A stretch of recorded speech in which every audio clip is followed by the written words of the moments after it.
50년 가까이 변호사로 일하며 1만 명 이상의 인생을 지켜본 저는 알고 있습니다. 세상에는 확실히 운이 좋은 사람과 나쁜 사람이 있다는 것을요. 저는 운이 좋은 사람과 나쁜 사람을 간단히 구분할 수 있게 되었습니다. 물론 운은 신비롭고 저 같은 평범한 사람은 도저히 그 진정한 이치를 깨우칠 수 없지만 수많은 인생을 지켜본 경험을 통해 몇 가지 교훈은 얻을 수 있었습니다. 오늘 소개해드릴 책은 운을 읽는 변호사입니다. 가장 사랑하는 사람에게 선물하게 되는 책이라고 하는데요. 운과 인간관계를 좋아지게 하는 방법에 대한 이야기입니다. 나는 왜 이리 운이 없을까 한탄한 적이 있나요? 도대체 운에는 무슨 이치가 있길래 이 사람은 매사 승승장구하는 걸까요? 행운과 불운의 이치를 깨닫게 하는 책. 지금 바로 시작하겠습니다. 아무리 출중해도 운 없이는 성공할 수 없다. 10년 동안 정성껏 평간호해도 칭찬받기 어려운 사람. 운은 신비합니다. 훌륭한 일을 했지만 오히려 운이 달아난 경우가 있습니다. 의외라고 생각할지도 모르지만 사실입니다. 세상에는 아주 훌륭한 일을 했으나 보상받지 못하는 경우가 종종 있습니다. 변호사로 일하면 이런 사례는 흔하게 볼 수 있지요. 제가 상담했던 유산 상속 분쟁 중에도 이런 경우가 있었습니다. 어느 집에서 거동이 불편해져 자리보전하고 누운 시어머니를 장남의 아내가 10년 넘게 간호했다고 합니다. 시어머니는 너무나 고마워서 자신의 유산 대부분을 며느리에게 상속한다는 유언장을 작성했습니다. 그러나 자식들은 이 유언장 내용에 크게 반발했습니다. 이 사건을 처음 상담했을 때는 흔한 사연이라고 생각했습니다. 많은 재산을 앞에 두면 아무래도 욕심이 생기기 마련입니다. 저도 이 사건을 접했을 때 친자식들이 자신들을 제쳐두고 혈연도 아닌 며느리에게 재산을 나눠주라는 유언에 동의할 수 없다는 이야기일 거라고만 생각했습니다. 그러나 관계자의 이야기를 들으면서 제가 잘못 생각하고 있었다는 사실을 깨달았습니다. 자식들 모두가 큰 며느리에게 유산이 돌아가는 것을 싫어한 이유는 욕심도 욕심이지만 며느리를 향한 악감정 때문이었습니다. 그 여자가 어머니를 잘 모신 건 인정해요. 하지만 항상 자기에게 감사하라며 생색을 낸 건 용서할 수 없어요. 친자식 중 한 명이 무심코 이렇게 말했습니다. 어머니를 돌봐드려야 한다는 마음은 자식들 모두에게 있었던 것입니다. 하지만 실제로는 그럴 수 없는 사정이 있었을지도 모릅니다. 그런데도 너희 대신 내가 어머님을 돌봐드렸어. 그러니 나한테 당연히 감사해야 하는 거 아니야? 라는 태도를 보였다면 싫어할 만도 합니다. 실제로 주위 사람들은 큰 며느리에 대해 이렇게 이야기했습니다. 기분 나쁜 여자야. 시어머니를 간호하기는 했지만 분명 재산이 욕심나서 그런 게 틀림없어. 친자식들도 며느리에게 이런 악감정을 가지고 있었기 때문에 유산을 빼앗기는 것을 용납하지 못했습니다. 이것이 사건의 진상이었습니다. 몸을 가눌 수 없어서 누워만 있는 사람을 돌보는 일은 정말 힘듭니다. 그 일을 10년이나 계속한 점은 칭찬받아 마땅한 아주 훌륭한 일이고 나름의 보상을 기대하는 것도 무리가 아닐지 모릅니다. 그렇더라도 이 힘든 일을 내가 해주고 있는 거야라는 식의 오만한 태도를 보이면 인간관계가 틀어지기 마련입니다. 그래서 며느리도 유산 상속을 반대당하는 처지에 놓인 것입니다. 아이러니하게도 힘든 일이나 훌륭한 일을 하면 오히려 불행해지는 경우가 있습니다. 오만의 덫에 빠지기 때문입니다. 나는 칭찬받아 마땅한 일을 했어. 정말 고생했단 말이야라고 생각하면 오만해지기 쉽습니다. 오만한 사람은 미움을 받지요. 또 인간관계가 나빠져서 운이 달아나 버립니다. 힘든 일이나 훌륭한 일에는 오만의 덫이 존재합니다. 그러니 모처럼의 노력과 고생이 불행으로 이어지지 않도록 주의하세요. 지역사회에 헌신해도 낙선한 시의원에겐 이유가 있다. 마음과 운은 밀접한 관계가 있습니다. 특히 중요한 한 가지는 운을 높이려면 겸손함이 필요하다는 점입니다. 타인을 위해서 좋은 일을 많이 하는데도 운이 나아지지 않고 행복해지지 않는다는 의뢰인을 가끔 만날 때가 있습니다. 저의 지인 중에 지역사회를 위해 몹시 헌신하던 사람이 있었습니다. 그는 그 지역에서 상당한 영향력을 가지고 있었으며 자치회장이자 학부모회 회장이기도 했습니다. 어느 해 이 유력자가 시의회 의원에 입후보했습니다. 지명도도 충분하고 오랫동안 헌신했으니 쉽게 당선될 거라 생각했습니다. 그러나 놀랍게도 정반대의 결과가 나왔습니다. 표가 전혀 모이지 않아서 큰 차이로 낙선하고 말았습니다. 왜 떨어졌는지 전혀 모르겠어요. 낙선한 당사자는 이렇게 이야기했지만 저는 왠지 그 이유를 알 것 같았습니다. 그는 자신의 생각만큼 평판이 좋지 않았습니다. 의뢰받은 일 때문에 관계자를 만나면서 그 사실을 알게 되었습니다. 또 선거 이야기를 하는 그의 말투에서도 뭔가 마음에 걸리는 게 있었지요. 그런데 왜 평판이 좋지 않을까요? 그 이유는 겸손하지 못했기 때문입니다. 자치회장이건 학부모회 회장이건 모두를 위해 내가 일해주고 있다라는 생각이 말투나 태도에 그대로 드러났습니다. 어떤 일을 해도 거만함이 묻어나서 주변 사람들의 반감을 샀던 것입니다. 그런데도 본인은 다른 사람의 반감을 눈치채지 못하고 계속 거만을 떨었습니다. 거만하고 겸손하지 못하면 애써 좋은 일을 해도 모두에게 미움을 받습니다. 인간관계가 좋지 못하면 다툼도 일어나고 남의 신뢰나 협력도 얻을 수 없습니다. 이래서는 운이 좋아질 리가 없지요. 아무리 유능하고 영향력이 있어도 혼자 세상을 만들 수 없다는 사실은 누구나 알고 있습니다. 그런데도 오만해지는 것이 인간의 슬픈 특징 같습니다. 내가 해줄 게가 아니라 제가 맡아서 하겠습니다라는 겸손한 마음을 잊어서는 안 됩니다. 만약 남을 위해서 좋은 일을 하고 있어도 별로 운이 좋지 못하다고 생각한다면 부디 겸손을 잊고 있는 건 아닌지 확인해 보세요. 환한 얼굴과 온화한 얼굴은 들어가는 문이 다르다. 운은 얼굴에 나타납니다. 신기하다고 생각할지도 모르지만 사실입니다. 저는 변호사이지 점술가가 아닙니다. 하지만 직업을 통해 수많은 의뢰인의 인생에 관여하는 사이에 운이 좋은 사람과 나쁜 사람이 정말 존재한다는 것을 경험을 통해 알게 되었습니다. 경험으로 얼굴을 보면 운이 좋고 나쁨을 대체로 알 수 있다라는 결론을 얻게 되었습니다. 점술가들이 말하는 복스러운 얼굴이란 정말 있는 것 같습니다. 제가 일하는 건물의 손님은 대부분 어두운 얼굴을 한 사람이 많았고 험악한 표정으로 눈을 치켜뜨고 있었습니다. 저는 수긍했습니다. 제가 일하는 건물의 손님은 이혼 소송이나 해고 부당 소송 등 재판을 통해 싸우려는 사람들이라 자연히 굳은 표정을 짓게 되었을 것입니다. 직업상 그런 사람의 마음을 잘 알기에 어두운 얼굴을 하는 것도 무리가 아니라고 생각했습니다. 그에 비해 옆 빌딩의 손님은 하나같이 온화한 뭐라 말할 수 없는 따뜻한 표정을 지었습니다. 어떤 사람들이 그 건물로 들어가는지 궁금해서 옆 건물의 간판을 찬찬히 살펴보니 그곳은 봉사활동 단체의 건물이었습니다. 역시나 남을 위해 일하려는 사람들은 마음의 여유가 있고 그래서 온화한 표정을 짓고 있었는지도 모릅니다. 제가 건물의 손님을 맞출 수 있었던 것은 표정의 차이를 구분했기 때문입니다. 이 발견을 한 날부터 저는 남의 표정을 주의 깊게 살피게 되었는데 온화한 표정을 한 사람은 역시 운이 좋은 인생을 살고 있었습니다. 운이 좋고 나쁨은 얼굴에 나타납니다. 저는 변호사지만 이 점이 사실이라는 것은 잘 알고 있습니다. 운이 들어오게 하는 방법은 분명히 있다. 다툼을 막는 것이 운을 지키는 비결이다. 변호사인 제가 다투지 않는 편이 좋다라고 말하는 것은 다소 의외일지도 모릅니다. 이혼이든 부도처리든 유산 상속이든 간에 다툼이 일어나 재판을 하게 되면 변호사는 더욱 큰 보수를 받을 수 있으니까요.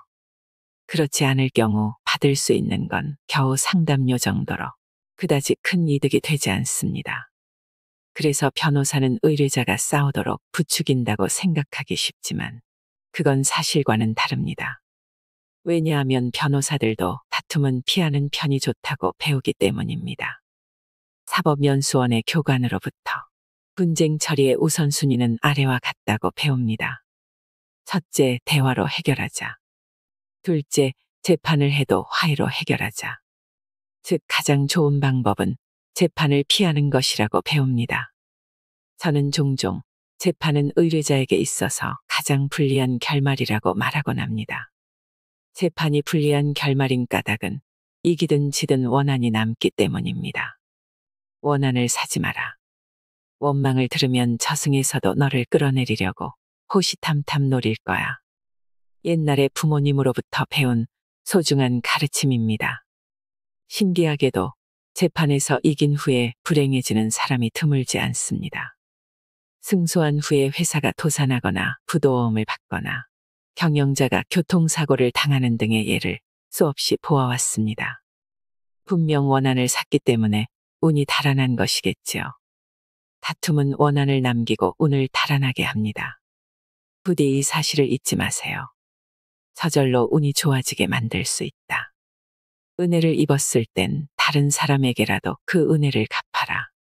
거의 50년 동안 변호사로 일하면서 수많은 사람을 만나왔습니다. 그러면서 통감한 것은 도덕적인 부채가 사람의 운을 크게 좌우한다는 사실입니다. 도덕적 부채란 도덕과학에 나오는 단어인데 두 가지 내용을 포함하고 있습니다. 첫 번째는 법에는 저촉되지 않지만 인간이 살아가는 동안 범하는 도덕적 과실입니다. 또 다른 도덕적 부채는 인간이 살아가면서 입은 은혜입니다. 인간이라면 자연에서 얻는 은혜가 있습니다. 누구에게나 주어지는 이러한 혜택이 없다면 단 한 사람도 살아갈 수 없습니다. 다음은 사람에게서 받은 은혜가 있습니다. 첫째는 나라의 은혜, 둘째는 부모나 조상의 은혜, 셋째는 가르침의 은혜입니다. 첫째, 사람은 국가가 있기 때문에 삶을 살아갈 수 있습니다. 살아가는데 필요한 것을 전부 혼자서 만들어내는 사람은 없습니다. 필요한 물건은 대부분 다른 사람이 만듭니다. 이렇게 분담이 이루어지는 것도 국가가 체계적으로 움직이는 덕분입니다. 둘째, 부모나 조상이 없다면 나는 존재하지 않았을 것입니다. 사람에게는 반드시 피를 나누어 준 부모님이 2명 있습니다. 부모님의 부모님까지 합하면 4명이 됩니다. 조상을 한 대씩 거슬러 올라갈 때마다 조상의 수는 2배씩 늘어나지요. 그들이 없었다면 지금 이 세상에 나라는 사람은 존재할 수 없겠지요. 셋째, 가르침의 은혜는 소위 말하는 은사님에 대한 것입니다. 인생을 살다 보면 여러 가지 일이 일어납니다.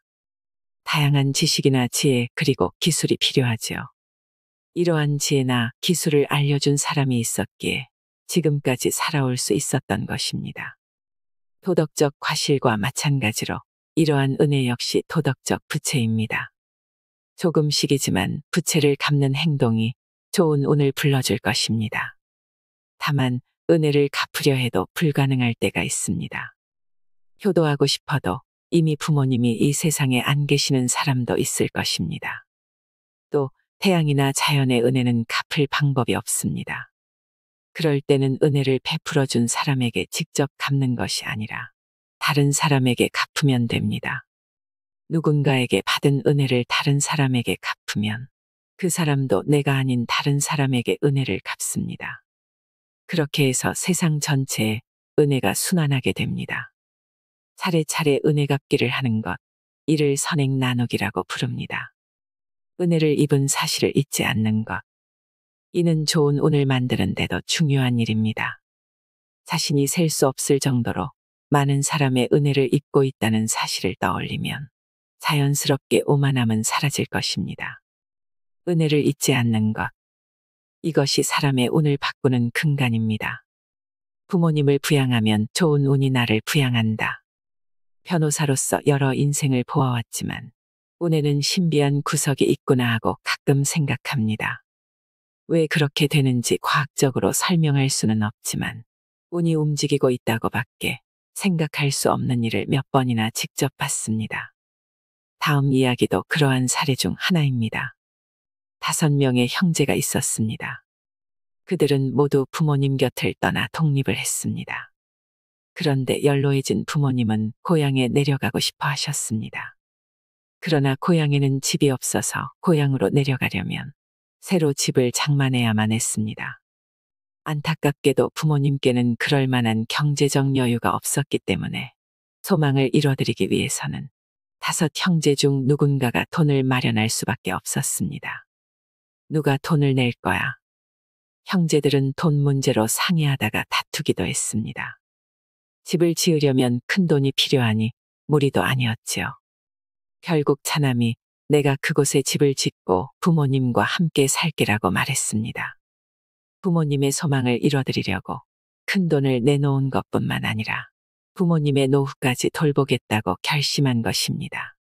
얼핏 보면 차남이 5 형제 중에서 가장 안 좋은 제비를 뽑은 것처럼 보입니다. 하지만 그렇지 않았습니다. 차남이 고향에 토지를 사고 집을 지어 부모님과 함께 이사한 후 몇 년이 지나자 갑자기 고속도로 건설 계획이 발표되어 토지 가격이 폭등한 것입니다. 부모님을 모시고 살면서 소원을 이뤄드린 효도의 결과 큰 행운이 찾아온 것이지요. 신기하게도 효도를 한 사람에게는 행운이 돌아오는 경우가 많습니다. 이득이나 손실과 상관없이 부모님을 생각하는 마음과 행운은 서로 연결되어 있을지도 모릅니다. 일상의 일들이 운의 바탕이 된다. 인간성 좋은 사람은 처음엔 손해보지만 나중엔 성공한다. 저는 운이 좋은 사람과 나쁜 사람을 보면서 운은 인덕으로 결정된다는 생각을 하게 되었습니다. 인간성이 좋은 사람일수록 운이 좋다는 사실을 깨달았기 때문입니다. 인간성이 좋으면 한편으로 손해보는 삶을 사는 것 같지만 결국에는 운의 도움으로 성공합니다. 인품이 좋지 않은 사람은 일시적으로 성공해도 운이 따라주지 않아서 결국에는 실패하고 맙니다. 인덕이 운을 좌우한다는 사실은 저 혼자만의 경험은 아닙니다. 예로부터 이 사실은 잘 알려져 있습니다. 맹자라는 중국의 사상가가 있습니다. 그가 남긴 말 중에 이런 것이 있습니다. 천작을 갈고 닦으면 인작이 저절로 따라온다. 이때 천작이란 하늘에서 내려주는 자기를 말합니다. 자기란 지위라는 의미이므로 천작이란 하늘이 준 지위, 즉 덕을 의미합니다. 이에 비해 인작이란 인간 세상에서의 지위이므로 구체적으로는 부와 학력, 지력, 권력 등을 의미합니다. 인덕을 쌓으면 부나 권력은 자연스레 손에 넣을 수 있다. 맹자의 말이 의미하는 것은 이것입니다. 즉, 맹자는 인덕을 갖추면 운이 좋아진다고 말하고 있습니다. 부나 권력을 손에 넣으려고 해도 인덕이 갖춰지지 않으면 소용없습니다. 즉, 먼저 인덕을 갖추어야 부나 권력이 따라온다는 것입니다. 부나 권력을 원하는 것은 행복해지고 싶기 때문입니다. 그런데 인덕을 쌓으면 충실한 마음으로 살아갈 수 있으며 좋은 사람에게 둘러싸여 행복하게 살 수 있습니다. 그러니 부나 권력을 얻는 일은 인덕 있는 사람에게는 뒷전이겠지요. 신기하게도 인덕이 높고 부나 권력에 욕심이 없는 사람일수록 운이 좋아져서 부나 권력을 손에 넣을 수 있는 것 같습니다. 유산 때문에 불행해지는 자식이 더 많다. 변호사들은 나이 많은 자산가로부터 재산 상속에 대한 상담 요청을 자주 받습니다. 그들은 자신이 모아둔 재산을 가능한 자식에게 많이 물려주고 싶어 하고 상속세도 줄이고 싶어 합니다. 물론 절세 대책 같은 것은 세무사의 영역이지만 변호사가 법률의 빈틈을 잘 알지 않을까 하는 생각에 상담을 요청하는 것이겠지요. 어느 쪽이든 상담의 취지는 모두 가급적 많은 재산을 자손에게 물려주는 것임에 틀림없습니다. 그러나 아무리 세금을 줄여서 자손에게 많은 재산을 물려주어도 사실 그들의 인생에는 그다지 도움이 되지 않는 것 같습니다. 부모들이 가진 고생 끝에 모은 재산을 온갖 지혜를 다 짜내 절세까지 해서 자식에게 물려줘도 정작 그 유산 때문에 자식들이 불행해지는 것을 저는 몇 번이나 보았습니다. 가장 흔한 경우는 큰돈이 생겨서 도박에 빠지는 경우입니다.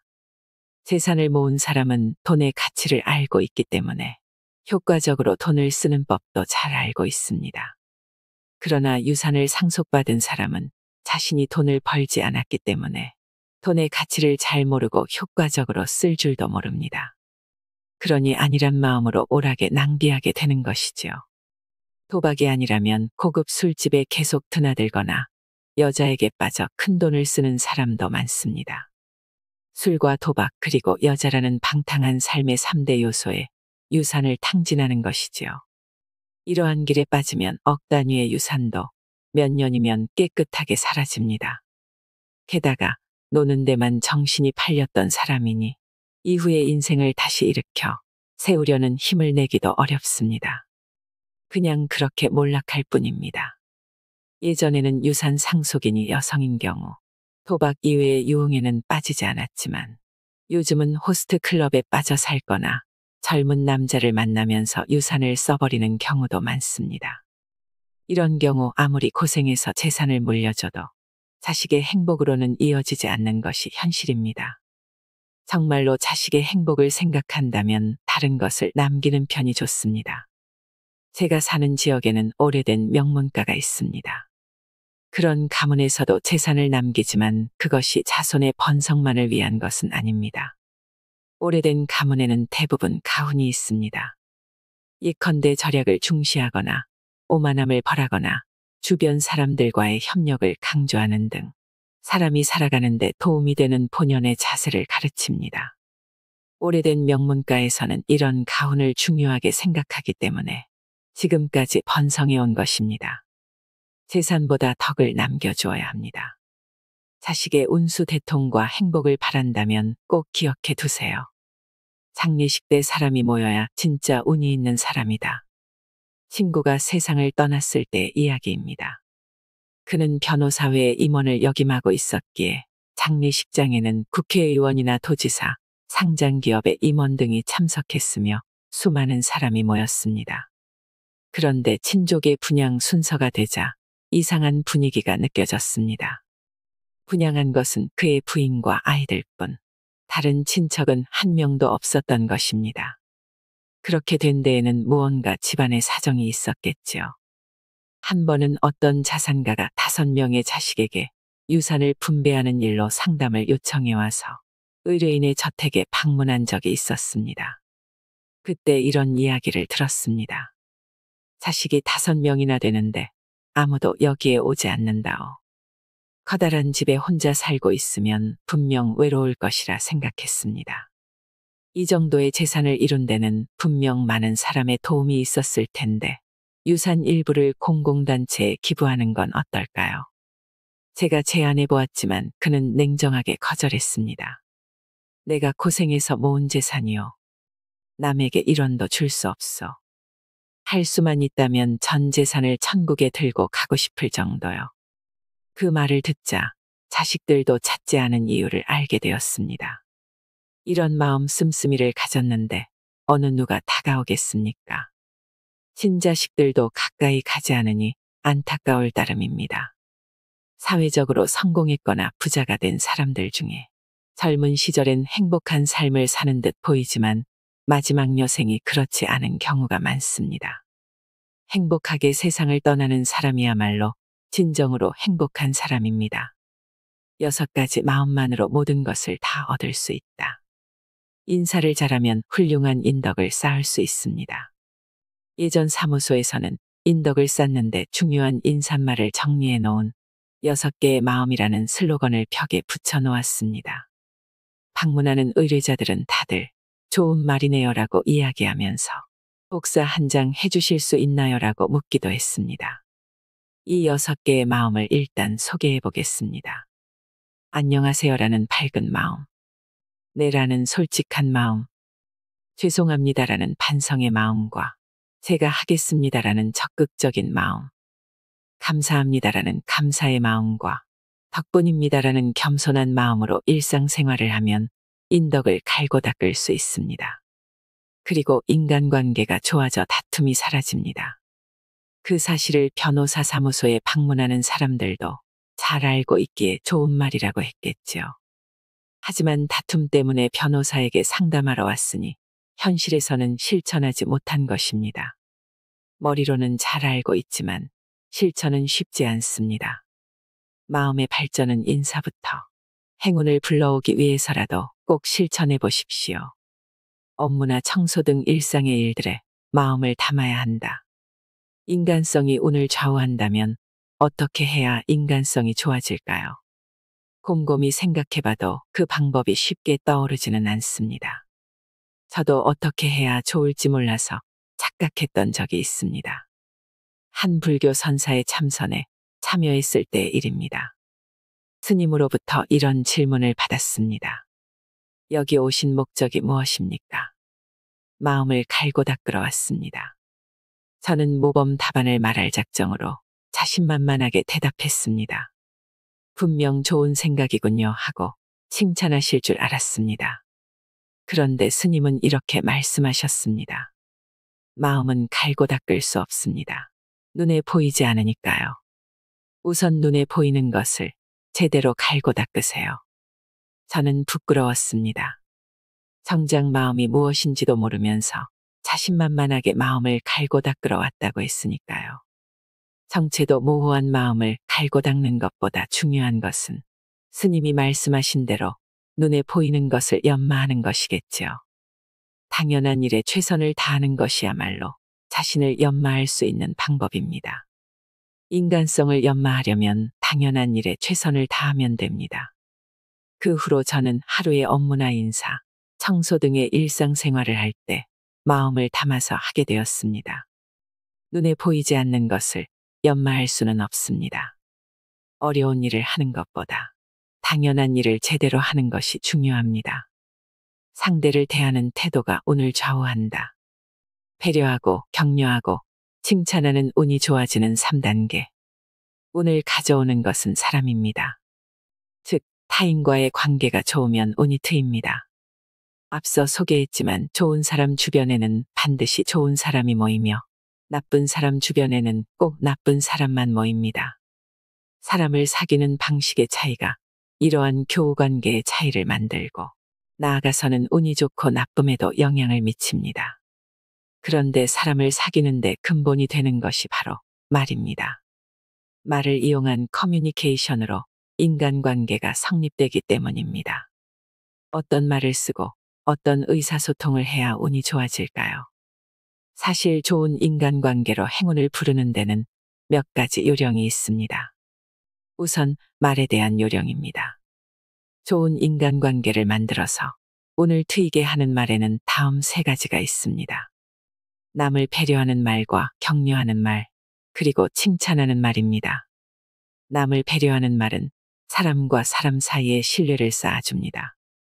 격려하는 말은 사람의 마음을 밝게 해주지요. 칭찬하는 말은 사람을 적극적으로 만듭니다. 그러므로 이러한 말을 통한 인간관계는 운을 좋게 만들 수밖에 없습니다. 다음으로 커뮤니케이션 요령입니다.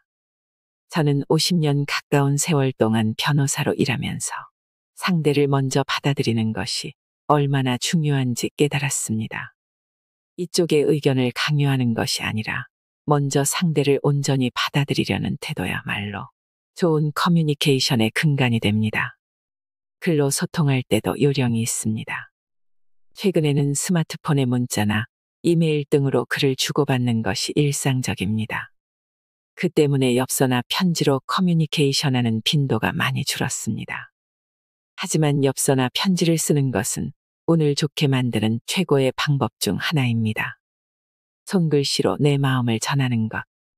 특히 힘들고 슬픈 일이 있는 사람에게는 그보다 더한 배려가 없습니다. 당연히 나의 운도 좋아지겠지요. 채소가게집 아이를 경영자로 키운 선생님의 덕담 한마디. 격려의 말에는 사람의 마음을 밝게 만드는 힘이 있습니다. 게다가 그 힘은 오래 계속되며 때로는 몇십 년이 넘게 마음을 지탱해주며 미래를 바꾸기까지 합니다. 실제로 이런 사례가 있었습니다. 어느 초등학교 선생님의 이야기입니다. 그 당시 초등학생들에게 장래희망을 물어보았다고 합니다. 선생님은 아이들이 박사가 되고 싶어요. 상관이 될 거예요 하는 대답을 할 것이라고 생각했습니다. 그런데 한 아이가 이렇게 대답했다고 합니다. 채소 가게를 할 거예요.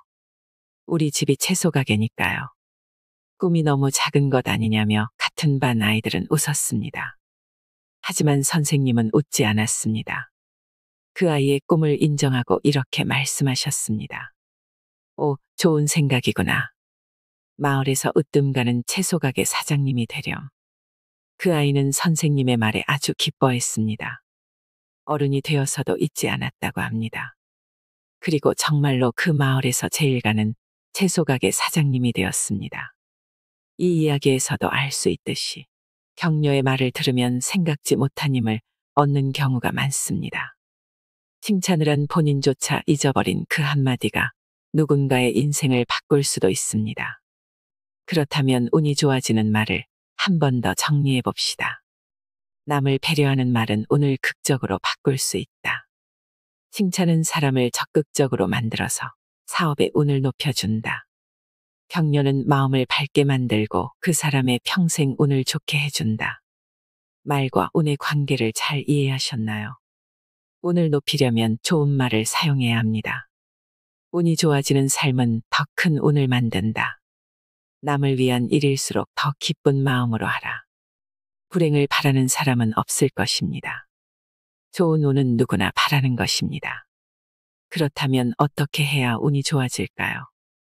제 경험으로는 아무래도 운은 평소의 행동과 관계가 있는 것 같습니다. 왜냐하면 운이 좋은 사람의 태도에는 공통점이 있기 때문입니다. 운이 좋은 사람은 남에게 도움을 준다. 하늘이 돕는다라는 공통점이 있습니다.